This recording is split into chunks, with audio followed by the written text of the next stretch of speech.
자, 저희 이제 소득세법 하도록 합시다. 뭐 빛의 속도로 수업을 하죠. 이 정도는 해야 뭐 세법을 한다고 또는 세법학을 한다고 할 수 있지 않겠어요? 소득세법은 이제 법인세법이나 국세기본법보다는 조금 더 부담이 좀 적어요. 근데 이제 소득세법 문제가 나오면 학생들이 기본적으로 이제 법인세에 찌들어 있다 보니까 법인세만 세법은 아니에요. 그러다 보니까 소득세법에서 수월한 문제들을 잘 못 푸는 경우가 많더라고요. 그건 절대 안 됩니다.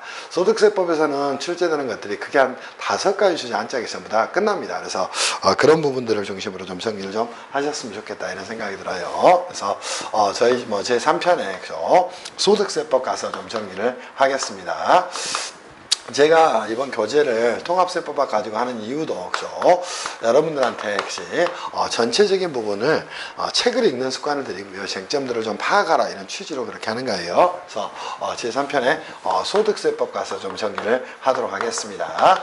자, 소득세법도 똑같이 수업을 합니다. 그러면 전체적인 얼개를 먼저 파악을 하고 나서 개별 내용을 보는 게 좋을 거예요. 근데 소득세법은 법인세법보다도 훨씬 더 양이 적습니다. 그래서 여러분들이 제 생각에는 하루면 다 정리할 수 있는 분량이 될 거예요. 근데 저희는 한 타임 수업에 전부 다 끝내고 있습니다. 그래서 평균적으로 한 50분에서 1시간 10분 이 사이에서 각 개별세법들을 끝낼 생각이에요. 소득세법 갑시다. 당연히 통칙 또는 총칙에 대한 내용이 나올 겁니다. 그러면 여기서는 기본적이고 공통적인 사항이 나옵니다. 그럼 소득세법은 과세 대상이 뭘까요? 당연히 뭐에 대해서 자, 개인의 소득을 과세 대상으로 하게 됩니다. 그때 문제가 되는 게 뭐예요? 이 개인이라는 자를 다시 좀 구별을 해야 됩니다. 왜냐하면 법인세법에서 여러분들이 보셨던 것처럼 제가 안경을 벗었네요. 눈이 좀 간지러워서 법인세법에서 보셨던 것처럼 원천지급 과세 원칙과 거주지급 과세 원칙이 충돌하는 경우가 문제가 생겨납니다. 그래서 이 개인을 다시 한번 구별을 하게 됩니다. 어떻게 구별할까요? 거주자와 또 비거주자로 구별을 하게 됩니다. 그래서 여기에서 소득세법에서 가장 중요한 내용은 첫 번째 용어의 정의가 될 거예요. 그래서 여러분이 거주자와 비거주자를 정확히 좀 글을 쓸 수 있기를 바랍니다. 아무것도 아닌 것 같지만 이건 1차용이다. 우리는 판례를 봐야 된다. 이런 헛소리 삑삑 하는 거 말도 안 되는 거예요. 그래서 먼저 납세 의무자인 소득세법에 이 거주자와 비거주자를 정확히 정리를 좀 하시기를 바랍니다. 그리고 나서 여기서도 과세 요건을 아울러 정리해야 될 겁니다. 그럼 얘네들은 뭐가 될 거고 소득세법의 납세 의무자가 될 거고요. 어떤 납세 의무를 지는가는 여러분이 정리를 좀 하시면 될 것 같아요. 그리고 나서 과세 대상에 대한 파악을 좀 하고 가셔야 될 겁니다. 그럼 이 과세 요건을 정함에 있어서 과세 대상은 기본적으로 어떻게 포착합니까? 오케이? 자, 물론 개인의 소득을 자, 과세 대상으로 포착을 하는데요. 이 소득은 다시 3개로 구별을 하게 됩니다. 자, 소득 구분을 하게 된다는 거예요. 그러면 소득 구분을 할 때 이렇게 종합과세 하는 경우하고 또 분류과세를 하는 경우, 분류과세라는 말하고 분리과세를 아직도 구별을 못하는 세법 공부하는 분들이 있어요. 말이 안 되는 것이지. 그럼 이 종합과세를 한다는 말은 뭐예요? 종합선물세트처럼 과세를 하는 거고 종합과세를 하지 않고 따로 떼내서 과세하게 되기를 분류과세다 이렇게 이야기를 하게 됩니다. 그럼 종합과세하는 건 이자, 또 배당, 또 사업, 자, 있어요? 근로, 또 연금, 기타 소득, 이 6개의 소득을, 종합 선물 세트처럼 하나의 단위로 묶어서 과세하겠다. 걔를 종합과세라고 이야기하고요. 얘네들 소득이 모아진 걸 종합소득이다. 이렇게 이야기를 하게 되는 겁니다. 그리고 분류과세라는 건 당연히 뭐가 있을까요? 누적 효과, 결집 효과를 완화시키기 위해서 퇴직 소득과 또 하나 있어요? 양도 소득을 뭐하고 있다는가? 분류해서 과세를 하고 있다는 겁니다. 여기에 대한 내용들을 여러분이 좀 정리를 하셔야 될 거예요. 그래서 여기서도 가장 중요한 건 이 거주자와 비거주자를 정확히 구별하셔야 됩니다. 근데 또 하나 문제가 들어갈 수 있는 게 뭘까요? 자, 우리가 국세기본법에서 국기법에서 다시 뭐를 봤다는가? 법인 아닌 단체를 봤다는 겁니다. 이 법인 아닌 단체에 대해서 이익 분배 방법 비율이 정해져 있지는 않다는 겁니다. 그때는 1거주자 또는 1비거주자로 보지만 또 하나 문제 뭐가 있어요? 이익 분배 방법 비율이 정해져 있다는가? 그때는 공동사업을 영위하는 것으로 봐서 과세를 할 수가 있다는 것이야. 그래서 여기까지도 여러분이 정리를 좀 하고 가셔야 됩니다. 그럼 여기에 뭐가 정해져 있다면 이익 분배 방법이나 비율이 정해져 있다면 비율이 있는 경우에 넘어가겠다. 이제 공동사업으로 봐서 소득세법에 공동사업에 대한 특례 규정을 적용을 시키고 국세기본법 연대납세의 적용을 배제하겠다. 이런 부분을 여러분이 좀 정리하시면 되지 않을까 싶어요. 그리고 획일적 과세기간을 두고 있으니까 과세기간은 1월 1일부터 12월 31일까지가 되는 것이고 납세지는 것이 자 거주자 또는 비거주자의 주소지가 되는 겁니다. 또는 거소지가 되는 거예요. 이러한 개념만 정리하시면 통칙에서는 끝날 겁니다. 그리고 이 장에서는 뭘 볼까요? 소득의 분류를 보는 겁니다. 오케이, 그치? 그리고 나서 뭐가 될까요? 종합소득을 만들어내게 됩니다. 오케이, 그치? 자, 소득의 분류와 소득 금액에 대한 내용을 좀 정리를 하셔야 될 것 같아요. 그때 뭐 1차 때는 소득과 소득금액의 차이에 대한 부분도 중요한 내용이 될 겁니다. 그리고 이 소득금액은 당연히 뭐가 될까요? 종합소득이 될 겁니다. 그래서 이 종합소득 금액에 대한 내용까지 연결을 해서 정리를 좀 하셔야 돼요. 이 소득의 분류에 대한 내용은 너무나 중요합니다. 그래서 그죠? 다시 한번 이자소득, 또 배당소득, 그죠? 또 사업소득, 또 그죠? 근로소득, 또 연금소득, 또 그죠? 기타소득 이렇게 그죠? 쪼갤 수가 있게 되는데요. 여러분 시험에 굉장히 많이 나오는 게 첫 번째 이 사업소득과 그죠? 자 기타 소득을 여러분이 구별할 수 있는 CF 여기에 대한 마인드를 좀 가지셔야 될 거예요. 또 하나 사업소득이 되는지 양도소득이 되는지 이런 것들을 구별하는 내용도 굉장히 중요한 변수가 될 거야. 또 연금소득 중에 연금 계좌에 있는 이연퇴직소득이 존재할 거예요. 그걸 퇴직소득하고 다시 한번 구별해서 여러분이 좀 정리를 좀 해야 될 겁니다. 그래서 이러한 소득의 분류 기준에 대한 명확한 기준을 세우고요. 거기에 따른 공부를 좀 정확히 하셔야 될까. 그래서 소득세법은 이렇게 나누게 되면 소득의 분류가 굉장히 중요하구나. 특히나 그치? 소득의 분류에서 이 기타 소득에 대한 부분이 굉장히 중요한 내용 중에 하나가 됩니다. 그래서 일시 우발적 소득이고요. 개념 요소를 명확히 좀 잡으면서 좀 정리를 좀 하셨으면 좋겠다. 이런 생각이 들어요. 그게 2장의 내용이 되는 겁니다. 무슨 말씀인지 이해할 수 있겠지. 그리고 3장에서는 뭘 갈까요? 그죠? 자, 이렇게 소득을 계산했다는 겁니다. 근데 우리 소득세법은 과세표준 계산 단계에서 2월 결손공제를 적용하지 않고 종합소득공제를 작동을 시킵니다. 그럼 2월 결손금이 사업소득에서 발생을 했다는가? 그걸 어떻게 공제할 것인가? 그런 문제 등이 생겨나게 됩니다. 그래서 또 하나의 주제를 두게 되는데 마다 소득금액 계산에 대한 그죠? 계산의 특례 규정을 두게 됩니다. 자, 여기에는 너무도 많은 내용이 들어가 있죠. 첫 번째, 결손금에 대한 부분을 정리하셔야 될 거고요. 결손금을 가지고 다시 한번 2월 결손금하고 비교를 좀 하셔야 될 거고요. 또 하나 정리할 내용이 뭐 있을까요? 자, 이렇게 밑으로 조금 내리겠습니다. 그지? 자, 뭐 있나? 결손금 또 소급공제이한, 그죠? 환급에 대한 문제도 제기될까요? 당연히 사업소득이 있는 자의 경우에는 결손금이 생길 수밖에 없다는 겁니다. 그래서 이런 부분을 정리하고 가셔야 돼요. 그래서 사업소득에 대한 특례 규정이 굉장히 많습니다. 또 하나 뭐 있을까? 자, 공동사업에 대한 특례 규정을 그죠? 공동사업에 대한 그죠? 소득금액 계산의 특례 규정하고 그죠? 계산에 대한 규정하고 그죠? 자, 이때 공동사업에 대한 다시 특례 규정이 존재할까요? 특수관계자가 존재하는 경우에 이 문제를 어떻게 처리할 것인가? 오케이, 그지? 그죠? 손익분배비를 거짓으로 정하는 등의 사유가 있다면 공동사업 합산과세를 적용을 하겠다. 여기에 대한 부분도 정리하셔야 되고 기타에 대한 내용도 굉장히 정리를 해야 될 거예요. 그죠? 이 기타에 대한 내용은 뭐 상속시 소득금액 계산에 대한 특례, 오케이, 그지? 또 연금 계좌를 뭐한 경우에 상속한 경우에 대한 특례, 그지? 또 원천징수에 대한 특례, 그지? 이런 것들, 그지? 그죠? 채권에 매도하는 경우, 그지? 자, 채권 매도 등의 경우에, 그죠? 자, 채권 매도 등의 경우에 원천징수에 대한 특례, 그지? 이런 것들이 좀 존재를 하게 될 겁니다. 또 증여후, 그죠? 양도인의 부인, 그죠? 증여산에 대한 2월 과세 이런 것들을 좀 정리를 하고 가셔야 될 거야. 그게 소득금액 계산에 대한 특례가 되는 겁니다. 그리고 나서 종합소득 뭘 하게 될까요? 종합소득 과세표준의 계산에 대한 내용을, 그지? 종합소득 과세표준 계산에 대한 내용을 보는데 여기서는 뭐 낼 게 없네. 왜 그럴까? 종합소득 금액에서 종합소득 공제를 차감하면 과세표준이 나오니까요. 이거는 그냥 기본적으로 정리하면 되겠네요. 또 하나 뭐를 종합소득에 대한 그치? 자, 납부세액 계산을 하는 경우에 여기서도 뭐 낼 게 거의 없네. 그치? 세법학적 관점에서 낸다면 이중과세 조정을 위한 그치? 수령단계 이중과세 조정을 위한 어떤 제도가 존재할 수 있을까요? 그죠? 존재를 한다면 그로스업 제도 정도, 그죠? 그로스업 제도 정도 정리를 좀 하시면 되지 않을까 싶어요. 또 하나 뭐 있나요? 금융소득에 대한 그죠? 산출세 계산의 특례, 그치? 이런 것도 사실은 뭐, 그죠? 낼 만한 내용은 사실상 아닙니다. 그치? 이거는 뭐 세무회계에서 간단하게 정리하면 되는 거고요. 물론 조세 공평주의적 관점에서 문제가 야기될 수는 있기 때문에 간단하게 뭐 낼 수는 있을 거예요. 그리고 소득세 납세 절차에 대한 부분을 가서 정리를 좀 하면 되겠네요. 오케이. 그치?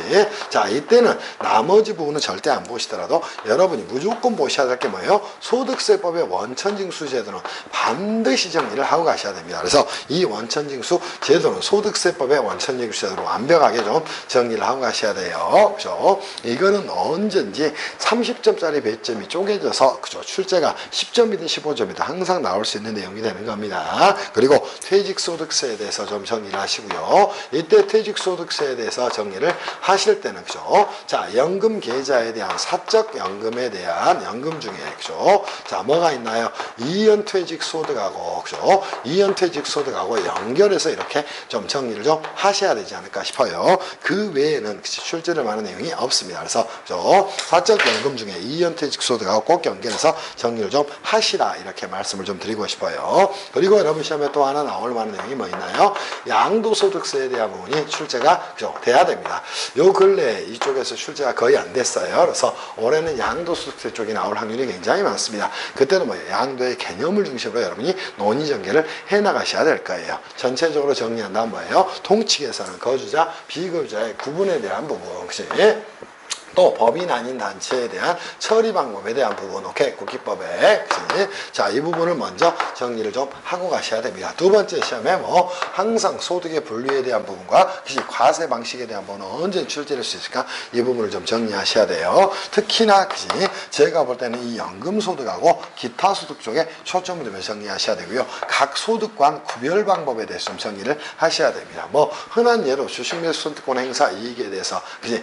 재직기간 중에, 그죠? 또는 재임기간 중에 스탁옵션 행사했다는 겁니다. 당연히 근로소득이 될까? 그러나 퇴직 후 행사했다는가? 그럼 기타 소득이 되는가? 또 근로와 관련이 없는 스탁옵션을 받았답니다. 그때는 당연히 기타 소득이 될까요? 이런 것들에 대한 구분 기준을 여러분이 잘 잡고 가시는 게 중요합니다. 그래서 어느 공부를 하든가 정확히 답안을 쓰는 게 굉장히 중요한 내용 중에 하나예요. 그래서 이 소득의 분류는 뭐 아무리 강조도 지나치지 않다, 이렇게 말씀을 좀 드리고 싶어요. 또 소득금액 계산의 특례도 뭐 그에 못지않게 중요합니다. 그래서 이쪽에 대해서, 그죠? 완벽하게 정리를 좀 하시기 바랍니다. 특히나 결손과 관련된, 그치? 결손금 2월 결손금의 공제에 대한, 그치? 규정들을 보셔야 되겠죠. 사업소득은 다시 일반 사업소득과, 그치? 자, 부동산 임대사업소득이 존재하게 됩니다. 근데 부동산 임대사업소득에서는 뭐, 그치? 결손금은 다른 종합소득에서 공제하지 않는다는가? 왜? 이거를 전부 모아서 가거든. 그러다 보니까, 그치?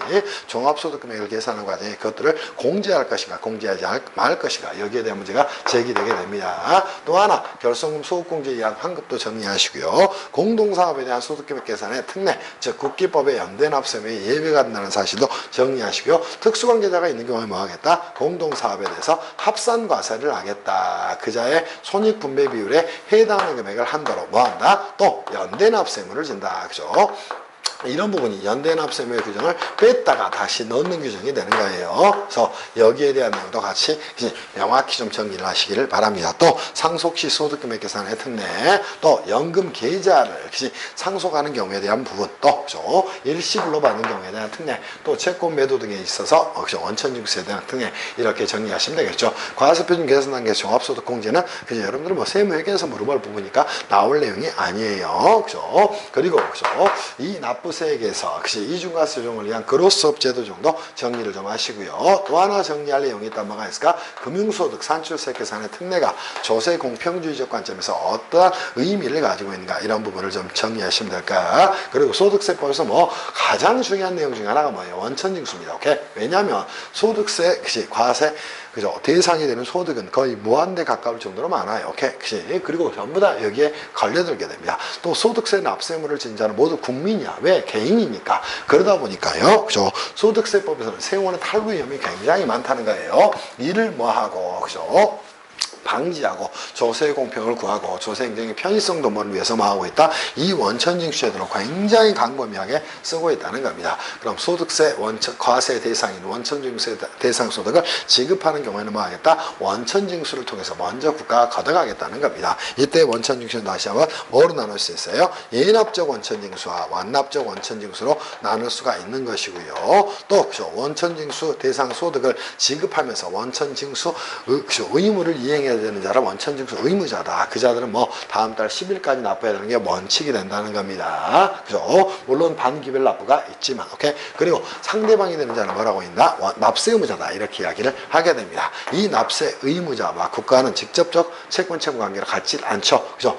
과세관청과 누구 사이에, 그치? 자, 원천징수 의무자 사이에 납세 의무, 그치? 조세 채권 채무 관계가 생겨난다는 게 여기에 대한 내용도 여러분이 정리를 하고 가셔야 될 겁니다. 그리고 이 완납적 원천징수 의무는 어디하고 연결돼요? 종합소득 과세 표준에 합산되지 않고 분리과세로 과세가 종결되는 내용하고도 연결되는 겁니다. 그러면 얘네들은 분리과세로, 그죠?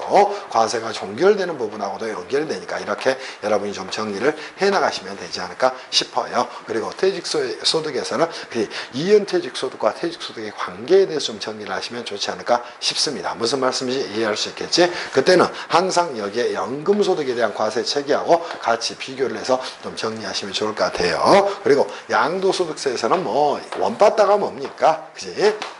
자, 양도소득세 과세 대상이 되는 것이, 자, 뭐가 됩니까? 그지? 과세상 자산에 대한 부분하고, 그죠? 자, 뭐에 대한, 양도에 대한 부분에 모든 초점을 두고 가셔야 됩니다. 과세상이 되는 양도가 되는지 여부에 대한 판단 부분이에요. 그죠? 작년에는 상속증여세법에서 이거를 물어보고 출제를 했지만요. 이거는 양도소득세에서 사실은 물어봐야 됩니다. 오케이? 그리고 나서 양도소득세 비과세에 대한 부분도 좀 정리를 하고 가셔야 될 거고요. 대표적으로 뭐가 있나요? 1세대 1주택, 1주택 비과세에 대한 부분을 좀 정리를 하셔야 될 거예요. 그리고 양도세에서 2년 전인가 출제가 됐는데 저는 그지 그런 걸 왜 냈나 잘 이해가 안 됩니다. 오케이? 자, 동거주택에 대한 그지 동거주택에 대한 그 상속 공제 부분을 상속세 증여세법에서 냈는데요. 그죠? 그런 부분은 좀 이해가 안 되고요. 1세대 1주택 비과세에 대한 부분도 사실은 좀 이해가 안 되지만 그냥 잘 정리를 좀 해놓기를 바랍니다. 그리고 여기서 주로 출제되는 게 뭐예요? 오케이. 그죠? 증여재산에 대한 이월과세 규정하고요. 그죠? 이월과세 규정하고 또 뭐 있나요? 증여 양도행위의 부인 규정을 정확히 좀 정리를 하고 가시면 좋겠다. 그지? 거기에 덧붙인다면 부당예산 부인 규정까지 여러분이 좀 정리를 하셔도 괜찮지 않을까 이런 생각이 듭니다. 이게 여러분이 소득세법에서 해야 될 전체적인 얼개가 되는 겁니다. 무슨 말씀인지 이해할 수 있겠죠? 그죠? 이렇게 정리를 좀 하도록 합시다. 그래서 출발한다면 우리가 제1장에서 정리할 내용이 뭐가 있을까요? 통칭에 대한 내용입니다. 그럼 멋지게 한번 정리를 해본다면, 그죠? 1장에서는 당연히 용어의 정의로 가야 됩니다. 그런데 소득세법의 납세 의무자에 대해서 정확히 좀 정리를 하셔야 되고요. 또 과세 대상 소득을 어떻게, 그죠? 소득을 어떻게 포착하는가 여기에 대한 부분도 여러분이 좀 정리를 하셔야 될 거예요. 소득세법의 납세 의무자는 딱 두 작자밖에 없다는 겁니다. 거주자 또는 비거주자가 존재하는 거예요. 그럼 거주자 멋지게 정리합시다. 국내 주소를 두거나 183일 이상 거수를 둔 개인을 말한다. 비거주자는 뭐다? 거주자가 아닌 개인을 말한다. 이렇게 정리를 하고 하셔야 돼요. 그리고 그죠? 이 자들에게 누구도 법인 아닌 단체로서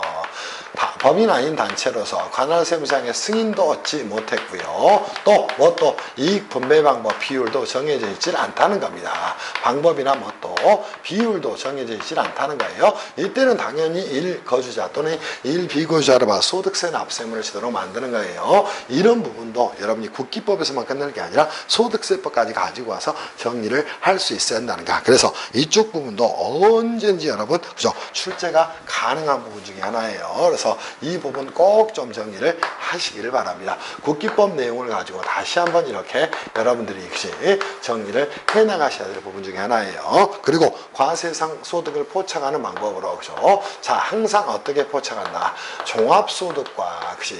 자, 그죠? 분류과세되는, 그죠? 분류과세되는 소득으로 쪼개버린다는 겁니다. 여기에는 뭐, 그죠? 이자, 그죠? 배당, 또 사업, 또 근로, 또 연금, 그지? 기타 6개 소득이 존재한다. 이렇게 정리를 해 놓으시면 될 거예요. 이때 소득 구분에 대한 부분은 2장에서 좀 살펴보면 되지 않을까 싶어요. 그리고 이렇게 종합소득이 합산하지 않고 분류해서 과세하는 명분, 그지? 자, 뭐다? 누적 효과와 뭘, 그지? 또 결집 효과를 완화시키기 위한 취지다. 이런 부분도 여러분이 좀 정리를 해 놓으시면, 그죠? 좋지 않을까 싶습니다. 당연히 소득세법도 국세의 기본적 원칙인 실질과세 원칙이 적용되는 것이고요. 그죠? 그죠? 퇴직소득과 양도소득은 분류과세한다. 이렇게 좀 정리를 하시면 좋을 것 같습니다. 그래서 거주자의 과세는 국내뿐만 아니라 국외 모든 소득이 그지 과세 대상이 되는 것이고 그 모든 소득에서 무제한 납세물을 진다. 이렇게도 표현하죠. 자, 비교자는 뭐 국내 원천 소득에서만 납세물을 진다. 이런 것들을 정리하시고요. 이 납세무자에 대해서 명확히 좀 정리를 해 놓으셨으면 좋겠다. 이렇게 정리가 됩니다. 그리고 이익분배방 비율이 정해져 있다면 뭐다? 사업소득으로 가는 것이다. 이렇게 정리를 해서요. 공동사업에 대한 내용과도 꼭 연결해서 정리를 하시라. 이렇게 말씀을 좀 드리고 싶습니다. 그리고 여러분 교재 244쪽 가면 납세문제의 특수문제가 나왔을 거예요. 자, 공동사업에 대한 특례규정. 자, 뭐 한다? 손익분배비율을 거짓으로 정하는 등의 사유가 있다는 겁니다. 그럼 주된 공동사업자의 소득에 합산해서 그것이 과세라는 것이고 주된 공동사업자와 특수관계는 뭐 특수관계는 손익분배비율에 해당하는 금액을 한도로 연대해서 납세물을 준다. 이 부분들 뭐 정리를 해나가시면 되겠네. 또 상속으로 인한 납세 뭐 당연히 상속을 하는 경우 피상속인의 소득금액이 회계기간 중에 발생했다는 겁니다. 사업연도 또는 과세기간 중에 그때는 피상속인 것이에요. 소득세는. 오케이. 그때는 피상속인의 소득금액과 상속인의 소득금액 구분해서 계산해야 한다. 오케이. 정리를 하시면 되겠죠. 또 신탁자산에 대한 소득세 납세물은 뭐 원칙은 수익자 과세 원칙이다. 다만 그죠? 신탁의 위탁 수익자를 할 수 없는 경우 신탁의 위탁자나 상속인의 과세한다. 정리하시면 되겠죠. 공동소유자산에 대한 양도세는 뭐한다? 그지? 자, 공유지분을 쪼갠 다음에 각각 납세물을 진다. 이거는 그지 올해 개정된 내용 중에 하나가 되겠죠. 또 증여예산에 대한 이월과세가 적용되는 경우는 납세무자는 증여받은 자가 되는 거예요. 즉 수증자가 되는 것이다. 이 부분도 이해를 하고 가시면 되겠습니다. 오케이. 증여 양도행위의 부인 규정이 적용된다면 그죠? 양도행위 자체를 부인하는 거니까요. 그때는 뭐 증여자가 원칙적 납세물을 지고요. 수증자와 연대해서 납세물을 진다. 이렇게 정리를 좀 해놓으시면 될 것 같습니다. 그리고 과세 기간에 대한 부분은 1월 1일부터 12월 31일까지가 되는 것이고 납세지는 항상 소득세는마다 주소지를 가지고 따지는 것이다. 그치? 소득의 분류와 과세 방식 정리가 충분히 됐겠죠. 그래서 여기에 대한 프레임 충분히 잡았을 거로 생각합니다. 이게 여러분이 해야 될 내용이 되는 겁니다. 무슨 말씀인지 이해할 수 있겠어요? 그죠? 이 두 개만 잘 보시라는 거예요. 그죠? 자, 그리고 나서 제2장으로 넘어가 보겠습니다. 그럼 자, 제2장에서는 뭐가 나왔나요? 소득의 분류를 먼저 하게 됩니다. 자, 그지? 그리고 나서 우리가 이걸 먼저 한번 가져가 보겠습니다. 자, 소득세법에서는 소득을 이렇게 구별합니다. 첫 번째 뭘로? 이자 소득으로. 그죠? 자, 두 번째 뭘로? 배당 소득으로. 세 번째 뭘로? 그죠? 사업 소득으로. 그죠? 네 번째, 그치? 근로소득으로. 그죠? 자, 다섯 번째 뭘로? 그죠? 연금소득으로. 그죠? 여섯 번째 뭐가 됩니까? 오케이? 자, 기타 소득으로 이렇게 분류를 하게 됩니다.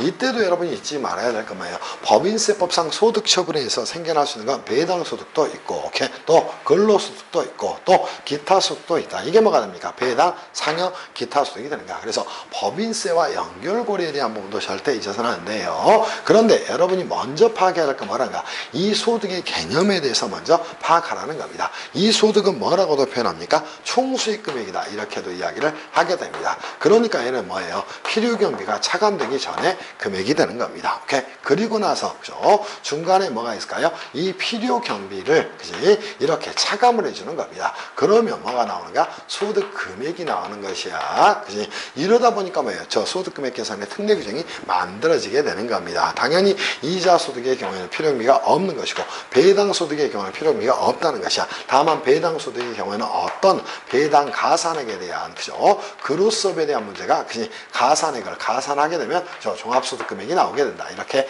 정리를 하시면 되겠죠. 이때 그지 그로스업이 적용되기 위한 요건. 자, 뭐 국내 법인 즉 내국 법인으로부터 배당이 이루어졌을 것, 법인세가 과세 소득을 재원으로 할 것, 또 종합과세되고 기본세율이 적용될 것, 이런 것들 정리하면 되지 않겠어요? 그래서 이 배당 가산액 즉 그로스업 제도에 대한 부분을 여기서 좀 정리를 하고 가시면 될 것 같아요. 그죠? 그로스업 제도에 대해서 정리를 좀 하고 가시면 될 것 같아요. 그리고 사업소득의 경우에는 당연히 필요경비가 인정이 되는 것이고, 근로소득은 필요경비가 인정이 되지만 이때는 필요경비적 공제를 통해서 공제를 하는 것이고요. 연금소득도 필요경비적 공제를 통해서 그죠? 연금 소득 공제를 해주는 겁니다. 기타 소득의 경우에는 실제 필요경비를 공제하지만 법정 필요경비를 공제하는 것도 있다. 그래서 여러분이 여기서 봐야 될 것, 이렇게 소득을 분류하는 데 있어서 그치? 철저하게 1단계에서는 구분 기준에 대해서 보셔야 됩니다. 그러면 명확히 정의할 게 뭘까요? 오케이? 개념 정의와 그치? 개념 요소를 명확히 좀 정리를 하고 가셔야 됩니다. 그거를 하셔야 됩니다. 그러면 그것들이 뭐간다? 소득 금액이 됩니다. 그럼 총 그치? 소득에서 즉 총수익 금액에서 필요경비를 이렇게 차감하게 되면 소득 금액이 나오게 된다. 이런 생각으로 여러분이 공부를 하셨으면 좋겠다. 이런 생각이에요. 무슨 말씀인지 이해할 수 있겠죠? 그러면 당연히 뭐 그죠? 이렇게 산출이 될 수밖에 없죠. 그래서 소득과 소득 금액의 차이에 대해서 먼저 구별을 하시고, 또 이 소득의 분류 기준에 대한 명확한 여러분이 그지?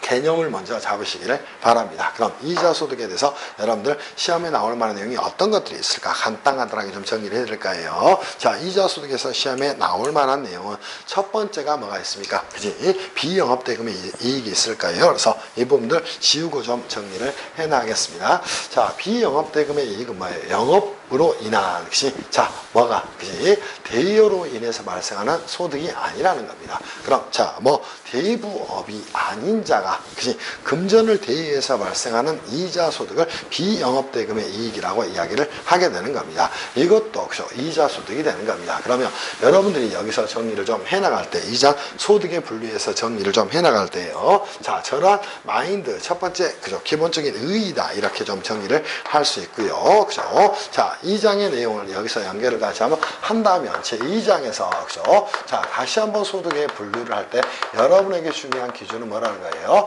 자, 이자 소득은 무엇일까? 이거를 정확히 정리하셔야 됩니다. 얘는 화폐 시간 가치에 따른 자, 소득을 말한다. 이렇게 정리를 할 수 있어야 됩니다. 그럼 이자 소득에서는 첫 번째 정리할 게 뭐다? 비영업대금의 이익에 대해서 정리를 하시기를 바랍니다. 제가 웃는 이유가 있죠? 그죠? 비영업대금의 이익입니다. 자, 이거는 대부업을 영위하는 자하고는 구별해야 되겠지. 왜 대부업을 영위하면 사업소득이 되니까. 그거를 강사들 교재에 써가지고요.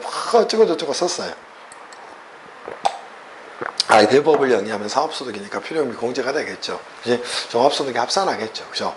이 비영업대금의 이익, 당연히 뭐예요? 이자소득으로 갈 것인가, 사업소득으로 갈 것인가에 대한 구분을 정확히, 그치? 구별을 좀 하라는 겁니다. 오케이? 이자인지, 그치? 이자소득인지, 사업소득인지에 대한, 그죠? 구분 기준에 대한 부분을 정확히 좀 잡으시라는 겁니다. 그럼 이자소득과 사업소득의 가장 큰 차이점 뭐야? 이자소득은 일시 우발적 소득이 되는 거예요. 그리고 화폐의 시간 가치에 따른 소득이 됩니다. 그리고 사업소득 뭐예요? 그걸 사업 목적으로 하는 계속 반복적 소득이 된다. 이렇게 좀 정리를 해 놓으시면 될 것 같아요. 제가 볼 때는 그것보다 더 중요한 건 뭐예요? 금전 소비대차에서 발생한 그죠? 이자가 됩니다. 이것도 뭐가 됩니까? 금전 소비대차 이자도 크게 보면 비영업대금의 이익이 된다는 거예요. 그죠? 그거를 정리하셔야 됩니다. 그때 약정이자는 어떻게 처리할 것인가, 또 법정이자에 대한 구분을 그죠? 정리를 좀 하고 가셔야 돼요. 약정이자는 언제가 됩니까? 약정 기간 동안 발생한 이자니까 당연히 이자 소득이 되는가. 그러나 법정이자는 뭐다? 당연히 기타 소득으로 가는 겁니다. 왜? 일시 우발적 소득이니까. 이렇게 정리를 하고 가시기를 바래요. 또 하나 정리할 내용이 있다면 그죠? 뭐 거의 없네요. 손해배상금에 대한 법정이자입니다. 기본적으로 그죠? 당연히 계약의 위약, 해약을 원인으로 한다면 뭐가 되는 것이고, 그죠?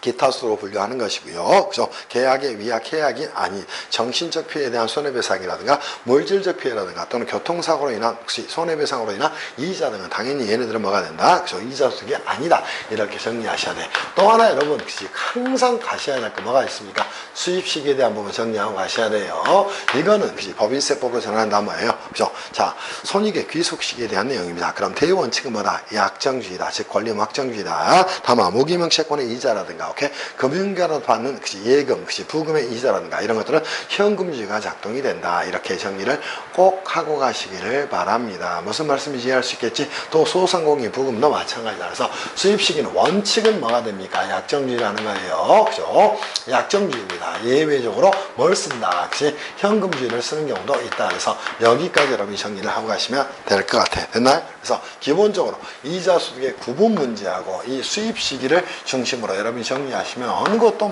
그죠? 모를 내용이 없네요. 두 번째, 배당 소득도 마찬가지예요. 배당 소득 정리합니다. 오케이? 자, 지분, 그지? 또는, 그죠? 출자 지분 또는, 그죠? 주식에 대한 투자로 발생하는 투자 수익을 뭐라고 얘기한다? 배당 소득이다. 이렇게 이야기를 하게 되는 겁니다. 배당 소득에서는 시험에 나올 만한 내용이 거의 없고요. 그죠? 나온다면 뭐가 있을까? 첫 번째, 의제 배당에 대한 부분은 법인세법 규정하고 전부 다 똑같으니까 이 부분 정리를 좀 하시면 좋을 것 같아요. 두 번째, 시험에 나올 만한 게 뭐가 있을까요? 오케이. 자, 집합투자기구로부터 그죠? 투자기구로부터, 그죠? 기구로부터, 그죠? 발생한 이자가 있다는 겁니다. 발생한 투자 수익이 있다는 겁니다. 투자 수익이 있다는 거예요.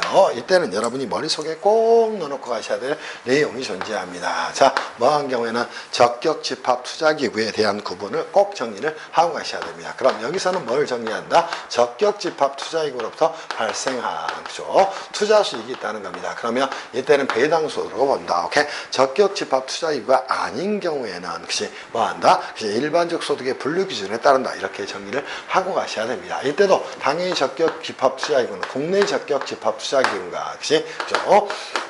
또 국외에 그치 적격 집합 투자인가 이런 부분을 정리하는 겁니다. 그럼 국외의 경우에는 적격이든 적격이 아니든 모두 다 배당소득으로 본다. 국내의 경우는 적격은 뭘로 배당소득으로 보고 적격이 아닌 경우는 일반적 소득 분류 기준에 따른다. 그럼 적격 집합 투자기구는 뭐가 될까요? 자본시장과 금융투자업에 관한 법률에 따른 집합 투자기구일 것. 1년에 1회 이상 그치 금전으로 배당을 할 것. 그죠? 이러한 요건들이 충족된 걸 뭐라고 얘기한다? 적격 집합 투자기구다. 이렇게 이해를 하게 되는 겁니다. 무슨 말씀 이해할 수 있겠죠? 그죠? 끝. 그지? 이렇게 정리하길 바랍니다. 됐어요? 그리고 나서 시험에 또 하나 나올 만한 내용이 있네요. 그죠? 맨날 나오지? 그죠? 출자 공동사업자의, 그죠? 공동사업자의, 그죠? 자, 배당소득에 대해서 정리를 좀 하고 가셔야 될 거야. 그럼 출자 공동사업자를 명확히 정리해야 돼요. 오케이? 자, 그죠? 공동사업의 경영에 참여하지 않고 단지 지분차란 데만을 말한다. 이렇게 정리를 하고 가시면 되겠죠? 이자들의 소득은 배당소득을 분류한다. 25%에서 1로 원천징수한다. 무조건 종합과세한다. 그치? 그죠? 그로스업 대상은 아니다. 이렇게 정리하시면 되지 않을까? 또 하나 내용 정리하시면 되겠네. 그죠? 수입 시기에 대한 부분 정리하는 겁니다. 자, 똑같습니다. 그치? 원칙은 그치? 약정주의다. 예외적으로 현금주의가 작동되는 것이다. 이렇게 정리를 좀 하기를 바랍니다. 그리고 나서 뭐 볼까요? 사업소득에 대해서 정리하자는 거예요. 그럼 이 두 개는 이렇게 묶어도 됩니다. 자본이득에 대한 대가다. 이렇게 정리를 좀 하셔도 충분하지 않을까 싶어요. 배반의 사업소득의 가장 중요한 목적은 뭡니까? 첫 번째, 사업 목적이 있어야 됩니다. 두 번째 뭐가 있어야 될까요? 사업 목적으로 그죠? 일시적인 소득이면 안 됩니다. 계속성과 반복성을 가져야 된다. 오케이. 그래서 사업성, 또 계속성, 반복성 이거를 3대 요소로 해서 발생하는 소득마다 사업소득이라고 이야기를 하게 되는 겁니다. 이거는 기타 소득하고 구별만 잘 하시면 됩니다. 그래서 이 사업소득에 대해서 그죠? 저도 20년 전, 20여 년 전에 공인중개사 시험 공부를 할 때, 그치? 자, 어떤 일을 했을까요? 저 사업소득에 대해서 맨날 법인세법의 내용과 같이 비교해서 표를 내봤어. 그러게 20여 년 전에도 세법 강사들은 참 답답했던 것 같아요. 그럴 필요 전혀 없습니다. 오케이? 그치? 자, 개인과 배분이 차이만 알면 무조건 끝나는 거예요. 그래서 그렇게 정리하시는 걸로 충분하다. 이렇게 말씀 좀 드리고 싶어요. 그래서 자, 영리를 목적으로 계속 반복적 그지 활동을 통해서 발생한 소득을 뭐라고 한다? 사업소득이다. 이렇게 이야기를 하게 되는 겁니다. 이해할 수 있겠지? 그래서 그죠? 자, 이번에 개정된 내용 중에 하나가 들어왔죠. 사업소득에 있어서 필요경비로 인정되는 것들, 그지? 또는 그죠? 총수익 금액에 산입되는 것들 중에 그죠? 특이한 내용 하나 정리하면 되겠죠? 누구? 복식부기 의무자입니다. 복식장부 의무자예요. 그죠? 자, 그죠? 유형, 그죠? 고정자산. 처분으로 인한, 그죠? 자, 수입과 뭐 비용, 그죠? 수입이라는 겁니다. 이용고정자산 처분으로 인한 이익과 수입과 또는 비용은 뭐 총수익 금액과 필요금액에 산입한다. 이렇게 정리하면 되지 않겠어요? 끝. 그지? 이렇게 정리를 좀 하면 좋을 것 같아요. 그리고 쭉 한번 넘겨본다면 뭐 특별하게 볼 내용이 없습니다. 그래서 사업소득의 수입 시기에 대한 부분도 어디 법인세법 규정을 준용합니다. 그러면 당연히 이 수입 시기는 대부분은 뭐가 됩니까? 오케이? 자, 약정주의다 또는 권리의무 확정주의다. 이렇게 정리를 하면 될 거예요. 그죠? 그래서 권리의무 확정주의다. 이미 설명했던 내용이니까 이렇게 정리를 좀 하면 되지 않을까 싶습니다. 그래서 이렇게 정리하기를 바랍니다. 그리고 나서 어디 갈까요? 근로소득. 그죠? 정리 한번 해보세요. 뭐, 그죠? 종속적 지위에서 노무 제공의 대가로 받은 걸 말하게 됩니다. 그죠? 그럼 종속성과, 그치? 또 노무 제공의 대가라는 걸, 그죠? 노무 제공의 대가라는 마인드를 가지고 모든 걸 처리하는 겁니다. 오케이? 그러니까 종속적 지위에서 노무 제공하고 받은 대가를 뭐라고 하냐? 그치? 사업소득이다. 이렇게 이야기를 하게 되는, 근로소득이라고 이야기하는 거예요. 그죠? 그 부분들 좀 정리하시면 되지 않을까 싶습니다. 오케이? 그래서 근로소득의 범위에서 주식 매수 선택권, 그죠? 아무것도 아닌 것 같지만 시험에 출제가 될 수 있어요. 그래서 주식 매수 선택권에 대한 부분 좀 정리를 하시도록 하시고요. 그죠? 그죠? 재직기간 중 행사에서 이익들을 얻으면 당연히 근로소득이 되는 것이고, 퇴직 후나, 그죠? 재직과 관련이 없는 경우에는 뭐 한다? 그지? 당연히 기타 소득을 분류한다. 또 일용근로자의 소득에 대한 처리 방법도 정리하시면 되겠죠? 자, 일용근로자의 10만 원을 전부 근로소득 공제로 차감을 해주는 거예요. 거기에 55%의 세액공제를 작동을 시키니까 1-0.55, 그죠? 거기에 6%의 세율을, 그지? 적용을 해서 원천징수소득 사용해서 과세를 종결한다. 그래서 일용근로자에 대한 부분도 간단하게 뭐 정리를 좀 해놓으시면 되겠네. 그치? 그죠? 그리고 나서 근로소득의 수입 시기에 대한 부분도 뭐 정리를 하시면 될 것 같고, 오히려 이거는 과세 방법에 대한 부분을 여러분이 좀 정리를 하시면 될 것 같아요. 그러면, 그치? 자, 원천징수를 통해서 과세를 종결하는 것과, 그치? 자, 뭐 종합소득에 합산되는 경우, 이런 부분에 대한 부분을 좀 정리를 하시기를 바랍니다. 그럼 원천징수를 통해서 과세를 종결하는 경우와 과세를 종결하는 경우하고, 또 그죠? 원천징수는 했지만, 그치? 그죠? 과세를 종결하지 않고 합산한 경우에 대한 부분도 마인드로 좀 정리를 해 놓으시면 되지 않을까 싶습니다. 그리고, 그죠? 또 하나 봐야 될 내용 뭐 있나? 연금소득에 대한 내용을 보면 되겠죠? 자, 연금소득에 대해서 쓸데없는 거 공부하지 마시고, 그죠? 연금소득은 공적연금과 사적연금으로 나눌 수 있다. 거기에 과세 체계를 중심으로 정리를 하시면 됩니다. 무슨 말씀인지 이해할 수 있겠지. 그리고 이 사적연금에 대한, 공적연금에 대한 과세 체계가 어떻게 되는가만 잘 정리하시면 돼요. 당연히 우리나라는 불입 단계에서 과세하지 않고 수령 단계에서 과세를 하다 보니까, 그치? 공적연금에 대해서 어떻게 과세를 하게 됩니까? 그치? 불입 시는, 그치? 소득공제를 통해 차감해 주는 거예요. 사적연금은 세액공제를 통해 차감해 주는 거야. 그럼 당연히 불입된 금액과 운용수익이 있을 겁니다. 그걸 연금 수령하면 공적연금은 연금소득, 연금에 수령하면 퇴직소득이 되는 거예요. 그에 반해 사적연금의 경우에는, 그치? 연금 수령하면 뭐가 됩니까? 연금소득. 그치? 자, 연금에 수령하면 기타소득으로 취급을 하게 된다는 겁니다. 그리고 이연퇴직소득에 대해서는 뭐, 그치? 퇴직소득 시, 그치? 퇴직으로 받은 소득이 되는데, 걔를 뭐 하겠다는 거야? 퇴직소득으로 일시 수령하지 않고 이연시켜서 나중에 수령을 하겠다는 겁니다. 오케이? 그럼 이 이연퇴직소득을 뭐 한다면, 연금 수령하면 연금소득이 되는 것이고, 연금에 수령하면 그때는 퇴직소득이 되는 것이야. 그래서 과세 체계와, 그치? 또, 그죠?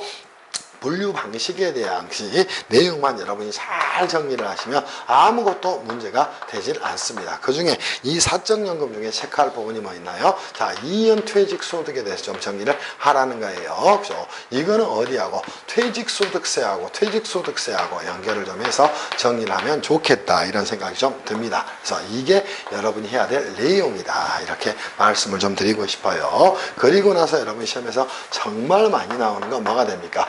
기타 소득에 대한 내용이 정말 많이 나옵니다. 그래서 이 기타 소득에 대해서는 철저하게 소득의 분류를 잘 가져가서 여러분이 정리를 하셔야 될 거예요. 오케이? 그래서 이 기타 소득에 대한 부분을 가서 정리를 좀 명확히 좀 하시면서 좀 정리를 하세요. 기타 소득의 가장 큰 특징이 뭡니까? 이자, 배당, 사업, 근로, 연금 소득으로 과세되지 않고 또는 분류되지 않는 소득 중에 뭐예요? 소득세법에서 열거하고 있는 소득으로 일시 우발적으로 그죠? 발생하는 소득을 뭐라고 이야기합니까?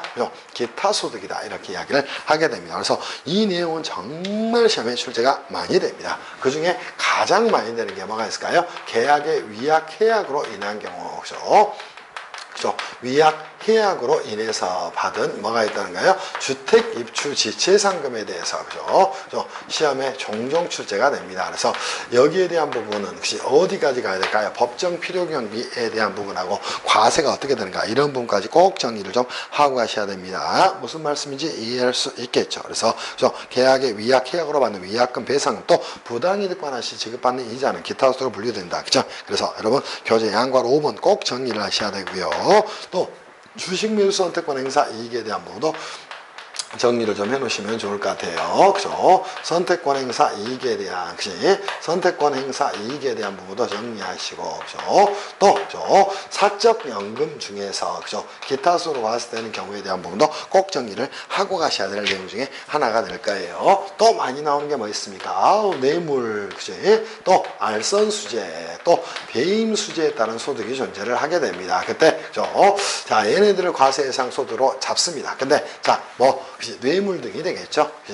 몰수 추징을 당했다는 겁니다. 그때는 담세력이 상실된 것으로 과세할 수가 없는데 과세가 됐다는가. 그럼 당연히 후발적 사업을 위한 경정청구의 대상이 되고 국세불복의 대상이 되고 그죠? 조세 소송의 대상이 된다. 이렇게 정리를 꼭 하고 가셔야 됩니다. 거기에 하나 더 붙인다면 어디까지? 종교인 소득까지 좀 정리를 해놓으시면 될 것 같아요. 원칙적으로 기타 수로 과세하지만 스스로가 원천 징수를 했다든가 그때는 그죠? 근로소득으로 과세할 수 있다. 이렇게 정리를 하기를 바랍니다. 그래서 여러분 시험은 이것들을 가지고 마인드를 여러분이 가지고 있는가 안 가지고 있는가를 가지고 주로 물어보게 됩니다. 그래서 꼭 이렇게 정리를 좀 하시기를 바랍니다. 무슨 말씀인지 이해할 수 있겠지? 끝. 그치? 그래서 2장까지 하고 나면 실질적으로 여러분 내용이 거의 끝납니다. 그리고 나서 그 다음 볼 내용이 소득금액 계산의 특례가 되는 거예요. 그래서 1장 또 2장 그치? 여기까지 끝났습니다. 이제는 소득금액 계산의 특례로 가서 간단하게 좀 정리를 할게요. 그건 누구나 준비를 많이 할 거니까요. 어려운 내용은 아니고요. 그죠? 몇 가지 좀 정리를 좀 하시면 좋지 않을까 싶어요. 그래서 소득금액 계산의 특례로 가서 제3장에 정리합시다. 그래서 여러분 시험은 소득세법에서는 1장 또 2장의 소득의 분류와 소득금액의 계산 오케이? 그치? 3장에서 또 뭐가 나옵니까? 그치? 자, 소득금액 계산의 특례 거기까지 하면 종합소득에서는 나올 내용이 끝나버립니다. 거기에 플러스 원천징수제도 그죠? 그러면 끝날 수밖에 없다는 거예요. 그 부분들을 잘 체크하고 가시면 충분히 정리가 될 겁니다. 예, 그렇게 공부를 하기를 바랍니다. 이제 공부를 좀 그렇게 하기를 바래요. 그래서 그렇게 정리를 좀 하셨으면 좋겠다 이런 생각이 좀 듭니다. 그래서 제 3장으로 가서요. 소득세법에 소득금액 계산의 특례로 가서 좀 정리를 하겠습니다. 자, 그지 2, 3년에 한 번은 공동사업에 대한 특례 규정이 출제가 됩니다. 이유는 낼 게 없기 때문에 그지 그럴 수도 있어요. 그죠? 그런 부분은 조금 더 보완이 됐으면 좋겠는데 세법이요.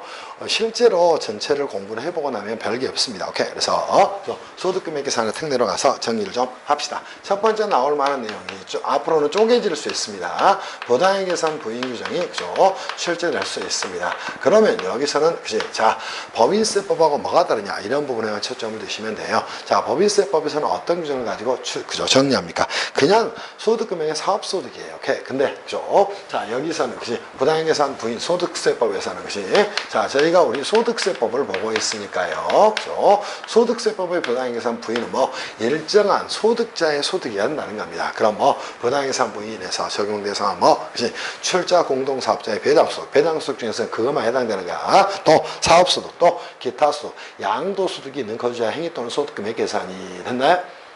나머지는 전부 다 똑같습니다. 특수관계자 거래를 통해서 조세 부담을 부당히 감소시킨 경우에는 그 행위 또는 소득금액 계산에도 불구하고 관할 세무장이나 지방국세청장은 소득금액을 다시 계산하겠다는 거예요. 그게 부당히 계산 부인 규정이 되는 겁니다. 무슨 말씀인지 이해할 수 있겠죠? 그래서 거기에 대한 내용을 정리를 좀 하시면 될 것 같아요. 그리고 이 부당히 계산 부인 규정은 어디로 또 연결됩니까?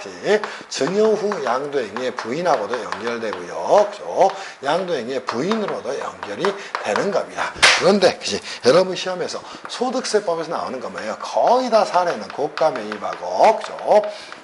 저가 양도에 대한 부분이 됩니다. 오케이? 당연히 법인세법이나 소득세법에서 역시 자 뭐가 있어요? 현저한 이익이 발생해야 되는 요건이 충족이 돼야 되니까 역시 충분히 정리를 좀 하면 되지 않을까 싶어요. 그래서 사례는 이것만 정리하시고요. 또 무수익자산의 비용 부담이라든가 이런 것들 마인드로 가져가시면 충분히 정리되지 않을까 싶습니다. 또 자산 용역을 무상으로 또는 저리로 제공하는 경우에는 기본적으로 부당이익산 부인 규정에 적용 대상이 되지 않지만 그죠? 자, 직계 좀비 속인 특수관계자에게 주택을 무상으로 제공을 하게 됩니다. 오케이? 그죠? 그때는 부당이익산, 자산 용역이 무상 처리되고 부당이익산 부인이 되겠죠? 그러나 직계 좀비소에게 무상이나 저리로, 그죠? 주택을 제공한 경우 부당이익산 부인 규정이 적용되지 않는다. 이런 것도 정리를 좀 하면 될 것 같아요. 두 번째 봐야 될 내용이 뭐 있나요? 그죠? 공동사업에 대한, 그죠? 소득금액 계산의 특례 규정을 정리를 하고 가셔야 됩니다. 이 내용은 뭐가 됩니까? 다시 한번 국세기본법의 연대납세임의 예외가 된다. 이렇게 공부를 하고 가셔야 돼요. 자, 대의원칙은 뭐냐? 국기법의 연대납세 의무의 예외가 된다는 겁니다. 역시 그러면 그죠? 예외가 되는 사항. 그러니까 시험에 많이 나오는가? 그럼 1단계에서 뭐 한다? 소득금액 계산은 공동사업장별로 한다. 오케이? 소득금액을 배분한다. 그리고 납세 의무는 그시 공동사업자가 각각 진다. 이겁니다. 그런데 이럼에도 불구하고 그죠? 자, 여기에 뭐를 개입시켰다는가? 특수관계자를 개입을 시켰다는 겁니다. 거기에 뭐를 그지? 조세 부담의 부담 감소를 목적으로 손익 분배 비율을 그지? 자, 뭘로 그지? 허위로 정을 했다는 겁니다. 그때는 뭐 하겠다? 다시 한번 공동사업에 대한 그죠? 합산과세를 적용을 하겠다는 거예요. 그래서 자, 뭘 했다가 연대납세의 예외 규정을 뒀다가요. 공동사업 합산과세를 통해서 다시 연대납세의 규정으로 몰아가는 겁니다. 오케이? 그때는 뭐 하겠다? 주된 공동사업자의 소득금액에 합산해서 과세를 하겠다. 이러한 마인드를 가지고 여러분이 정리하면 충분히 정리가 되지 않을까 싶어요. 이게 여러분이 해야 될 내용이 되는 겁니다. 이해할 수 있겠지. 그리고 나서 세 번째 또 하나 봐야 될 게 뭐 있어요? 결손금과 다시 한번 뭐에 대한 2월 결손금에 대한 뭐를 봐야 돼요? 그죠? 자, 공제에 대한 내용을 살펴봐야 된다는 겁니다. 그때 결손금 공제, 2월 결손금 공제를 할 때는 항상 자, 일반 사업소득과 부동산 임대 사업소득으로 그죠? 부동산 임대 사업소득과 그 밖에 일반 사업소득으로 구별해서 여러분이 공부를 하시면 될까? 그럼 결손금 공제, 부동산 임대 소득에서 사업소득에서 발생한 결손금은 다른 사업소득 금액 또는 종합소득 금액에서 공제하지 않는다. 2월 결손금도 마찬가지다. 다만 추계이한 경우도 마찬가지가 되겠죠. 그죠? 그렇게 정리를 좀 하시면 될 겁니다. 다만 그죠? 자, 일정한 주택, 주택임대사업의 경우는 뭐 공제할 수가 있다. 이런 부분도 좀 정리하시고요. 결손공제 순위, 또 2월 결손공제 적용 순위에 대해서도, 그죠? 순위까지도 좀 정리를 해 놓으시면 좋겠다. 이런 생각이 들어요. 여기에 덧붙여서 뭐가 있습니까? 결손금 소급공제에 의한, 공제에 의한 환급제도도 여러분이 좀 정리를 해 놓으시면 될 것 같아요. 똑같습니다. 규정은 어디하고? 법인세법 규정하고, 그래서 얼개 정도만 아시면 될 거예요. 중소기업을 경영하는 사업소득이 있는 거주자가 돼야 되겠죠. 그죠? 직전 연도에 법인세 신고를 했어야 되겠죠. 그죠? 또 납부세액이 있었어야 되겠죠. 그죠? 그 금액을 한도로 뭐 할 수 있다. 그지? 중소기업을 경영하는 사업소득이 있는 거주자는 결손금 소급공제를 신청할 수 있다. 이렇게 정리를 좀 해놓으시면 되지 않을까 싶어요. 그죠? 이 부분 정리하시고요. 또 채권 등에 대한 소득금액 계산의 특례. 이거는 뭐가 됩니까? 그죠? 원천징수 의무에 대한 내용이 되는 겁니다. 그래서 채권 등에 대한 그죠? 채권 등 보유기간 상당액에 대한 그죠? 원천징수에 대한 부분도 간단하게 그죠? 징수 의무는 항상 누가 법인이 진다 이렇게 정리하셔야 돼요. 그럼 자, 매도 법인이 있고 매수 법인이 있다는 거예요. 그럼 매도하는 법인이 자신이 돈을 지급받는가? 그럼에도 불구하고 소득 지급자가 아닌 소득 수령자가 원천징수 의무를 진다. 그 정도만 정리하시면 될 거고요. 상속시 소득금액 계산의 특례에 대한 부분 정리를 하시면 되겠죠. 특례액 시 자, 피상속인의 소득금액과 상속인의 소득금액은 구분하여 계산한다. 오케이? 그렇게 정리를 좀 하시면 될 것 같고요. 더 중요한 내용은 연금계좌의 배우자 상속시 과세 특례에 대한 내용입니다. 연금부에 수령했다면 걔는 상속죠. 재산으로 가는 겁니다. 오케이? 그러니까 피상속인의 소득금액에 대해서 당연히 뭐 하는 거예요? 그죠? 피상속인의 소득금액이 될 것이고, 그죠? 연금에 수령했다면 당연히 연금 계좌가 되니까 기타 소득이 되겠죠. 그때는 당연히 피상속인의 소득금액이 됐으니까 있으니까 상속인이 그죠? 피상속인의 소득 금액으로 계산해서 납세물을 주는 것이지만 연금 계좌를 통으로 상속인이 상속했다는가 그때는 상속인의 소득 금액으로 봐서 그치 뭐 하겠다 소득세 납세물을 상속인에게 지급했다. 그래서 연금 계좌의 배우자 상속에 대한 부분 그죠? 이 부분을 꼭 정리하셔야 돼요. 연금 계좌의 그치 배우자 상속시, 그죠? 상속시, 그치? 자, 소득세 계산에 대한 특례 규정 정리를 하셔야 됩니다. 이때는 누구의 소득 금액으로 보는지, 납세물 누가 지는지 이 부분을 꼭 정리를 해 놓으시기를 바랍니다. 무슨 말씀인지 이해할 수 있겠지? 끝. 그지? 그리고 나서 제4장에 대한 내용, 그죠? 자, 제4장에서, 그죠? 자, 뭐가 나옵니까? 종합소득에 대한 과세 표준이 나옵니다. 거기서는 소득공제만 있으면 되니까, 그지? 계산하면 되겠지? 종합소득 금액을 저렇게 모은다. 그런 다음에 뭐 한다? 종합소득공제를 통해서 차감해준다. 이렇게 정리하면 되지 않겠어? 공제를 통해서 차감해주면 뭐가 나온다? 종합소득에 대한 과세 표준이 나온다. 그리고 끝났네. 제5장에서, 그죠? 종합소득세 액시. 자, 넘어가면 끝난다는 거. 이거는 4장은 보는 거 아니에요. 볼 이유도 없고요. 그죠? 종합소득세, 납부세 계산에 대한 부분도 여러분이 볼 내용이 없네요. 그죠? 물론, 납부세 계산에서는 두 가지 부분은 좀 정리를 할 필요가 있어요. 물론, 과세 표준 계산 단계에서 정리할 부분이 다 뭐가 있을까? 그로스업 제도를 좀 정리를 하고 가시기를 바랍니다. 그죠? 이거를 정리를 좀 하시라는 겁니다. 그럼 마인드로 충분히 정리할 수 있을 거예요. 다시 한번 뭐다? 법인세와 이중과세 조정을 위한 장치다. 그치? 이렇게 정리하시고요. 이 납부세 계산에서도 당연히 이 그로스업 제도에 대한 부분이 연결이 된다는 겁니다. 또 하나 외국 납부세액 공제 정도 정리하시면 충분히 정리가 되지 않을까 싶어요. 그리고 여기에 또 하나 본다. 뭐 있을까? 금융소득에 대한 산출세 계산의 특례도, 그죠? 산출세 계산의, 계산의 특례 규정도 이렇게 정리를 좀 하시면 좋겠다. 이런 생각이 좀 들어요. 오케이? 그죠? 충분히 정리됐을 것으로 생각을 합니다. 그리고 나서 저희, 그죠? 6장으로 한번 가서 정리한다면 소득세 납세 절차가 나옵니다. 그럼 이 6장은 굉장히 중요한 내용이 되겠죠? 그래서 6장에서 소득세 납세 절차에 대한 부분에서 여러분 시험에 나올 만한 내용은 딱 한 가지라고 봐도 과언이 아닙니다. 물론 중간연합도 있고 수시부가도 있고 기타 등등이 존재를 하게 되지만 그런 부분은 시험에 나오기는 거의 힘들고요. 기본적으로 뭐 있습니까? 자, 첫 번째 중간연합 제도에 대해서 특별하게 볼 내용이 없고요. 또 수시부가에 대해서 특별하게 볼 내용이 없네요. 그죠? 또 여러분이 부동산 매매업자의 그죠? 매매업자의 역시 예정신고에 대한 예정신고에 대한 특례도 존재를 하겠죠. 그죠? 그런데 그것보다 중요한 건 뭐다? 소득세법의 원천징수에 대한 내용은 반드시 정리를 하고 가셔야 됩니다. 무슨 말씀인지 이해할 수 있겠어요? 그럼 원천징수에 대해 얼개를 먼저 정리하면 되겠죠. 자, 소득 지급자가 있다는 것이야. 그치? 소득 수령자가 있다는 것이야. 그죠? 수령자가 존재를 하게 됩니다. 그죠? 소득 수령자가 존재를 하게 됩니다. 이렇게 소득을 뭘 하게 될까요? 소득을 지급할 때, 그죠? 소득 지급 시, 그치? 자, 뭐라는가? 소득세법의 원천징수 대상 소득이라면 소득세액을, 그치? 자, 뭐 하는가? 오케이? 차감하고, 그죠? 차감을 하는 겁니다. 그리고 뭐 하는가?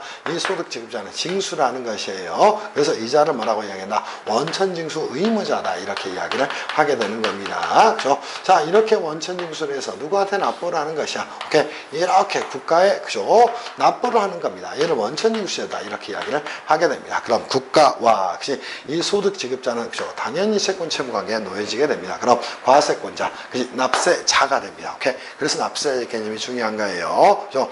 납세 의무자 플러스 뭐다? 그치? 징수의무자를 포함한 개념이에요. 그리고 이자는 본래의 납세의무자가 된다는 겁니다. 그럼 이자는 원천징수 의무자가 되고 납세의무자가 된다. 이들의 관계에서 어떠한 법률 관계가 있을 것인가. 그래서 원천징수에 있어서 첫 번째 정리해야 될 부분이 법률 관계에 대한 부분을 반드시 정리를 하고 가셔야 됩니다. 두 번째 여러분이 정리할 내용이 뭘까요?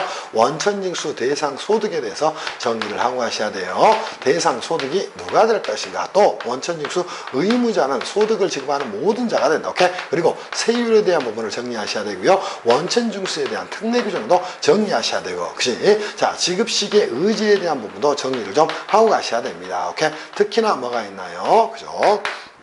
자, 그지? 자, 배당 소득이나 이런 것들이 발생을 했다는 겁니다. 근데 잉여금 처분 결의일부터 3개월 내에 지급하지 않았답니다. 그때는 그 3개월이 되는 날을 지급한 것으로 봐서 원천징수 의무를 부담을 시키고 있다는 것이야. 그런 내용들도 여러분이 꼭 정리하셔야 돼. 거기에 반기별 납부, 그치? 자, 원칙적으로 월별 납부가 원칙이지만 반기별 납부는 어떻게 적용하는가? 이 부분을 반드시 여러분이 정리를 좀 하고 가시기를 바랍니다. 그래서 이 원천징수 제도는 제가 아무리 말로 해도 지나치지 않습니다. 그래서 법률 관계에 대한 문제, 원천징수 대상 소득에 대한 부분, 또 의무자에 대한 부분, 세율에 대한 부분, 지급 시기의 의지에 대한 부분, 또 납부에 대한 부분까지 여러분이 정리를 하고 가셔야 됩니다. 그래서 이 6가지 주제에 대해서 어느 하나도 빼지 않기를 바랍니다. 무슨 말씀인지 이해할 수 있겠지. 특히나 또 법인세법에 의해서 처분이 된 경우가 있어요. 오케이? 그때는 신고에 의한 처분이 하나 있을 것이고, 또 하나는 소득금액 변동 통지서에 의한 처분이 존재를 할 거예요. 그 두 개의 구분 문제도 꼭 반드시 정리를 좀 하시기를 바랍니다. 됐나요? 그리고 나 사업장 현황 신고제도 이런 것들은 뭐 가벼운 내용이니까요. 넘어가셔도 될 겁니다. 그리고 과세표준의 결정과 경정은 항상 어디서나 나오니까 정리를 하고 가셔야 돼요. 그리고 또 하나 볼 내용이 있다면 다시 한번 비거주자의 소득세 납세 의무에 대해서 정리를 하고 가시길 바랍니다. 이거는 외국법이랑 똑같다는 겁니다. 그럼 비거주자에 대해서 과세 방식은 전부 다 똑같다는 거야. 오케이? 자, 뭐 한다? 그치? 종합과세와, 그치? 자, 뭐 하는 걸로? 오케이? 분류과세로 다시 쪼개는 것이고, 그죠? 이때 종합해서 과세하는 경우도 있고, 그죠? 자, 분리과세로 과세를 종결해버리는 경우도 있다는 거예요. 그럼 분리과세로 과세를 종결한 경우가 아닌 경우는 종합과세를 하게 되는 겁니다. 그럼, 자, 사업소득이 있거나 부동산 소득이 있는 경우만 다 종합과세다. 오케이? 나머지의 경우는 분리과세로 과세를 종결할 수가 있다. 이렇게 정리하면 되겠죠. 그리고 퇴직소득과 양도소득이 있는 경우에는 뭐한다? 그지? 분류과세를 그지 한다 똑같다는 거예요. 그래서 자 그때 뭐가 됩니까? 그지 국내 사업장이 있거나 국내 사업장과 관련이 되어 있다면 걔는 그지 계속 사업소득이 존재를 하는 거예요. 그죠? 그래서 그렇게 정리를 하면서 과세 방법에 대한 내용도 완벽히 좀 정리를 하시기를 바랍니다. 무슨 말씀인지 이해할 수 있겠지. 그리고 제7장에서 우리가 봐야 될 내용 뭐 있나요? 그죠? 퇴직소득에 대한 부분 아까 설명을 드렸으니까 이연 퇴직소득과 연결해서 그죠? 퇴직소득세에 대한 부분은 무조건 그죠? 사적연금 중에, 그치? 자, 뭐하고, 이연퇴직소득과 연결해서 이 부분은 꼭 정리를 하고 가시기를 바랍니다. 무슨 말씀인지 이해할 수 있겠죠? 이게 여러분이 보셔야 될 소득세법의 내용이 되는 겁니다. 그리고 마지막으로 볼 내용이 있다 뭐가 있어요? 양도소득에 대한 부분을 좀 정리를 하고 가셔야 될 겁니다. 이쪽도 긴 시간 하지 않을까요? 10분 정도 하면 충분할 거고요. 여러분 시험에서 무조건 양도소득세에서 시험이 나오는 건 크게 4개 주제로 한정이 됩니다. 오케이? 그래서 그 부분들을 명확히 좀 정리를 하셔야 됩니다. 예, 특히 양도소득세가 나오잖아요.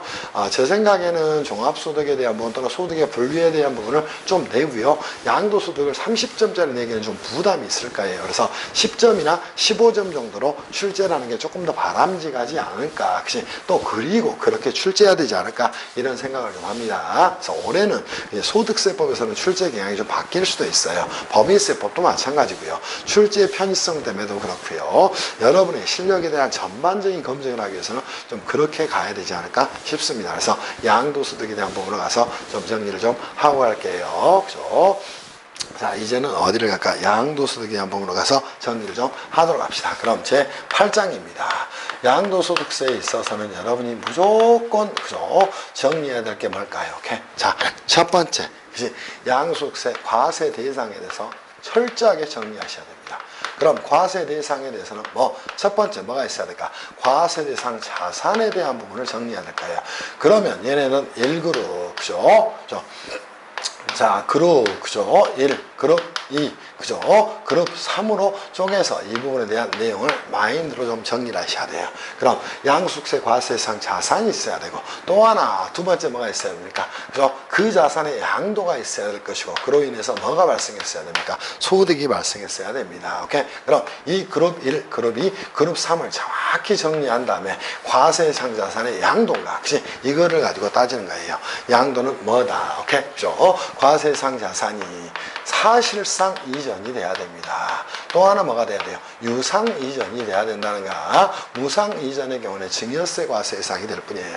그리고 양도소득이 발생을 해야 됩니다. 물론 소득이 발생하지 않더라도 양도소득세 신고 의무는 지게 됩니다. 그때 여러분이 파악해야 될 건 가장 중요한 게 이 양도의 개념 정의를 정확히 할 수 있어야 돼요. 대표적으로 재산분할 청구권 행사, 이혼 시에 재산분할 청구권 행사라는 경우는 양도소득세 과세 대상이 되질 않는 거예요. 그러나 이혼 시 위자료의 지급 대가로 양도소득세 과세 대상 자산을 양도하게 됩니다. 그때는 당연히 과세 대상이 되는 것이고, 그때는 양도세 납세 의무를 부담하게 된다. 이렇게 정리를 하셔야 됩니다. 그래서 자, 과세 대상 자산에 대해서 그치? 자, 양도가 그치? 양도소득세 양도의 개념이 충족돼야 되고, 그로 인해서 뭐 소득이 발생하는 경우에 양도소득세 납세 의무를 지게 되는 겁니다. 당연히 납세 의무자도 거주자 또는 비거주자가 될 거예요. 그때 통상 그죠? 자, 봅시다. 납세 의무자는 누가 될까요? 그죠? 자, 거주자가 되거나 또는 비거주자가 될 겁니다. 오케이? 그러면 그죠? 비거주자도 그죠? 국내 자산의 양도에 대해서 양도세 납세 의무를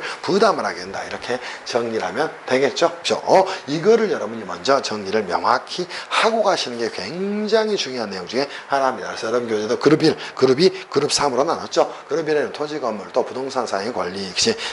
기타 사항 이런 것들이 포함되는 거고요. 그룹 2에는 뭐가 있습니까? 오케이? 주식과 출자 지분이 있다는 게, 그때 상장 주식의 경우는 양도세 과세 대상으로 포착하지 않지만 대주주 또 대량 양도분에 대해서 과세 대상으로 포착을 하고 있다. 비상장 주식을 기반으로 하고 있다. 이렇게 정리하면 되겠죠. 그룹 3에는 파생 상품 등이 된다. 이렇게 정리하면 될 거예요. 오로지 이 양도의 개념으로 가서 모든 걸 정리를 하도록 합니다. 그래서 교재에도 역시 많은 내용이 나왔을 거예요. 그래서 양도에 해당되는 것과 해당되지 않는 것, 양도가 되는 것과 양도가 되지 않는 것, 여기에 대한 판단, 그죠?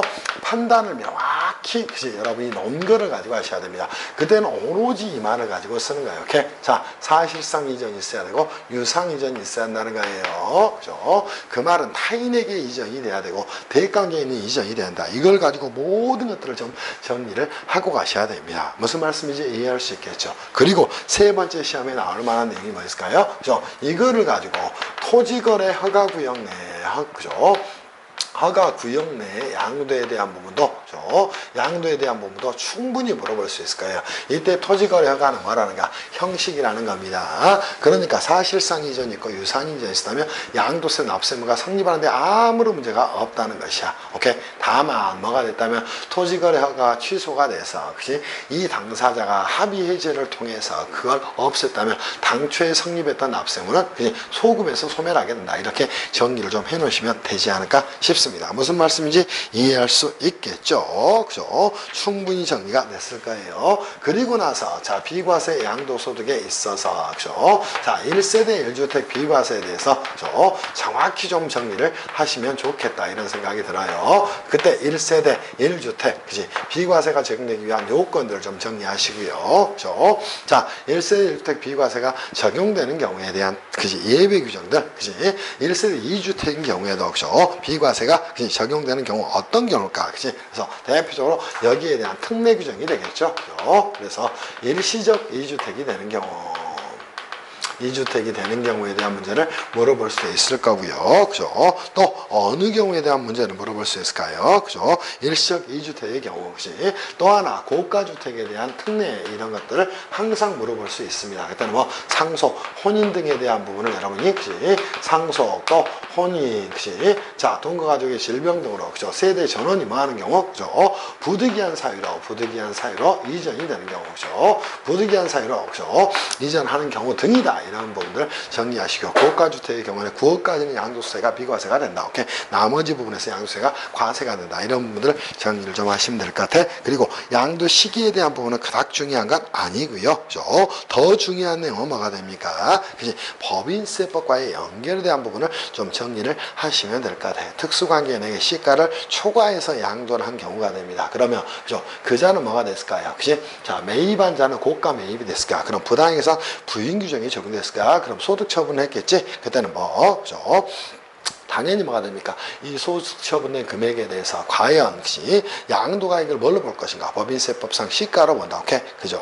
또 특수관계 외이자에게 시가를 초과해서 양도한 경우로서 상속증여세법상 증여상가액으로 보는 금액이 있다는 겁니다. 오케이, 그때는 증여상가액을 뺀 금액을 뭘로 본다? 양도가액으로 본다는 거. 왜? 이중과세 문제가 생길 수 있기 때문이야. 그거를 조정하는 게 뭐가 됩니까? 자, 이런 규정을 증여세법에 두고 있지. 자, 소득세법 또는 법인세법에 따라 소득세 또는 법인세가 과세된 부분에 대해서는 원칙적으로 증여세를 과세하지 않는다. 이렇게 규정을 하고 있다는 것이에요. 그 부분들 좀 정리를 하시면 좋을 것 같아요. 그래서 그죠? 가끔 양도가액이나 취득가액 계산에 대한 양도가액이나 그죠? 뭐에 대한 취득가액 계산에 대한 특례 규정이 가끔 그죠 출제가 될 수 있어요. 그 부분들 좀 정리를 좀 그죠 여러분 교재 어디 340페이지 또 341페이지에 있는 내용으로 좀 정리를 해 놓으시면 좋겠다. 그리고 양도차익과 양도차손의 통상 이런 것들은 뭐 2차에 나올 내용은 아니고요. 장기 보유 특별공제 취지 뭐 이 정도 토지 건축물 또 그죠. 자, 뭐가 있습니까? 조합원 입주권 부동산 사용 권리 중 조합원 입주권만 해당이 되는가? 보유기간 3년 이상인 경우에는 만나 장기보유 특별공제를 적용한 것이고 최장치는 15년까지 작동이 되는 것이고 최대 금액은 얼마? 그지? 공제율이 그지? 얼마가 됩니까? 그죠?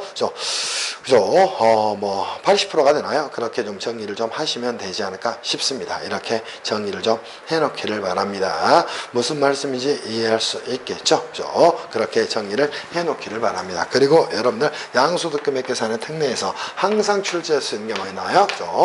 증여재산에 대한 이월과세하고 그죠?